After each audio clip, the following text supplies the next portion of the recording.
Cutler rallied the Bears past the Raiders 22-20 Sunday. Cutler was 28 of 43 for 281 yards and 2 TDs. When asked after the game if Cutler is too often criticized, Martellus Bennett said, this guy's great. They threw rocks at Jesus, and Jesus was an excellent guy who did a lot of awesome stuff. Our guy, Skip. I'd say he was. Marty, He's an excellent guy. Marty to Cuddy, comparing him to Jesus like only a Bennett brother can. Skip. And y'all find this humorous? We're about to. At your expense. How impressed were you by Jay Cutler? You know, Stephen A., I still really like this Raiders team, and it's possible this Raiders team was looking ahead to its home game next Sunday against Peyton's Broncos. But yesterday, the Oakland Raiders, on the rise, got Cutlered, as in Jay Cutler, your favorite Vanderbilt quarterback, anchor down. Way to go, Jay.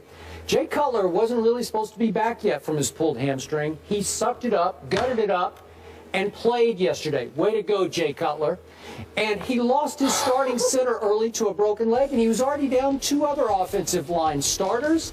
And yet, Jay Cutler threw 2 touchdown passes, and then this time he canceled a late interception by leading a late drive all the way down for a 49-yard field goal that won the football game. Way to go, Jay Cutler. Make this guy open his eyes and see that you can still play at a very high level. Well, I've never, excuse me, boy, you lucky I'm sick today. I will say this to you. The reason why I said y'all are laughing at this, because Jay Cutler is no savior. Jay Cutler is quite pathetic compared to most saviors. Literally, figuratively, subliminally, fantasy-wise, it doesn't matter. Fantasy, like you pay attention. It doesn't matter. This man doesn't get it done. He won a game yesterday, that's fine. You know, most teams win a few games during a regular season. Mere bag of shells. Okay, mere bag of that's shells. what I was thinking. It's no big deal. They beat the Oakland Raiders. Helped that Crabtree went down. I'll give you that. You know, it's the Oakland Raiders, which I reminded you about just the last week. I was trying to tell you, they're not there yet. Relax. Pump up the brakes. They can go on a run, Stephen. They can go on a run. They're coming. Just wait. Whatever. I'm still waiting. I'm still waiting. Are going to have their hands full. Sure. Wow. I feel you on that. I'm just saying that, you know, they won a game yesterday in Chicago, Soldier Field. All right, I got it, Skip. You know, but be careful. You know, Matt Forte, 91 yards rushing. Okay, congratulations. I get it. No Alshon Jeffrey, I understand that. Martellus Bennett came alive. You got him the ball. You got him the ball 11 times. I appreciate that. Skip Bayless, they needed to get him the ball. They needed to get him the ball more. Mike Ditka was on SportsCenter yesterday talking about how they needed to get Martellus Bennett the ball. But it is Jay Cutler we're talking about here. So you can get all excited. You can do that. But I just want you to keep in mind, from Dallas to Jay Cutler, you know, I mean, Tom Brady's reliable, so I give you there. He's reliable? I give you there. That's all you're giving? No, reliable? He's okay. Your heart's not going to get completely cracked in half because at least one of the 3 is going to come through for you. But I have an obligation because, you see, I don't want to do this show without you. You understand what I'm saying? This ain't no first take without Skip Bayless, man. And I want you here. So you have to understand, I don't want you to put yourself in a position where your heart gets cracked in half, you can't recover, you're in no position to be up here on this set with us because you're so disappointed because you place your faith in the wrong people. It's one game.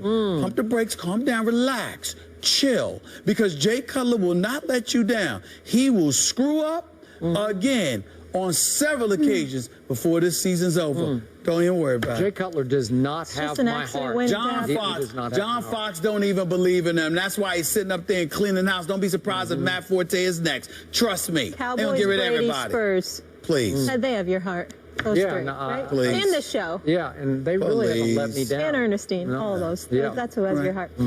Breaking news here into First Take. Head coach of the Miami Dolphins, Joe Philbin, has been fired. More First Take after the break. Thank you for that, Stephen A. League sources are telling our Adam Schefter the Dolphins are preparing to fire head coach Joe Philbin. Sources said the organization could make the move as soon as today, but Dolphins owner Stephen Ross could always change his mind. Stephen A., you said this was going to happen. You thought it was the right move. You still on board with that? What's your reaction? Absolutely. I think it would be an absolute. I think I'm not calling anybody names. But I think in this particular instance, Mr. Ross, the owner for the Miami Dolphins, let me be very, very clear, would be an absolute fool not to fire Joe Philbin. He has to go. And I say that with no joy, or I don't know Joe Philbin. I'm just going by what I see. And one of the things that I lean on, Skip Bayless, and I'll use this as an example, the Steelers a couple of years back started out 0-4. And I never forget one of my proudest moments watching Mike Tomlin was when he was standing on the sideline, and literally when the game was decided, he was watching guys come to the sidelines, come off the field, and one by one he made it a point to stand in front of them and look into each one of their eyes. And when they asked him about it later, he said, I want to make sure I know who's going to quit and who's not. Mike Tomlin, you hear how Ryan Clark speaks about him and other members of the Pittsburgh Steelers. To some degree, we hear that about Bill Belichick. We hear that. We heard that about Bill Parcells. We hear that about a plethora of other coaches. We also hear the flip side, the Philbins of the world, who had no business being a head coach. By the way, he wasn't even a coordinator, if I remember correctly. He was a position coach, and it's rare you see a position coach gets elevated to the head coaching duties. I believe that Joe Philbin is a knowledgeable football mind who can contribute to a lot of good to organizations. Maybe he could go back to Green Bay and work with Brett Favre or whatever. He has, Brett Favre, Aaron Rodgers. He has no business being a head football coach in the National Football League. I do not believe he is a leader of men. I do not believe that he is somebody that can galvanize the troops and to inspire them to go all out. Although it wasn't as ugly as people want to surmise, the bottom line is they went to London, England yesterday and lost to the New York Jets, and after the meeting with the defensive coordinator, who definitely is going to go because the players can't stand playing for him, the bottom line is they gave up 160-plus yards to Chris Ivory, okay? And Ndamukong Suh looks like a shell of himself. Remember, he was in Detroit. He was telling his defensive teammates, this is what we're going to do. Here's what we're going to do. You go there, you go there, you go there. Now in Miami, he's just another name that, you know, another puppet for them, which is why he didn't answer those questions, even though I believe he should answer those questions because that's what you paid to do, play and answer questions. That's what being a professional is, but that's another subject for another day. The bottom line is he is clearly being misused. He's not being helped. He's definitely not being inspired. So you take all of those things into consideration, and considering the $149+ million that the Miami Dolphins spent in the offseason, you are coming up short. Stephen Ross's one shot to save this season is to fire Philbin today. I'm sad about it because I don't wish that on anybody. I swear to you. I don't want anybody to impede anybody's ability to take care of their families.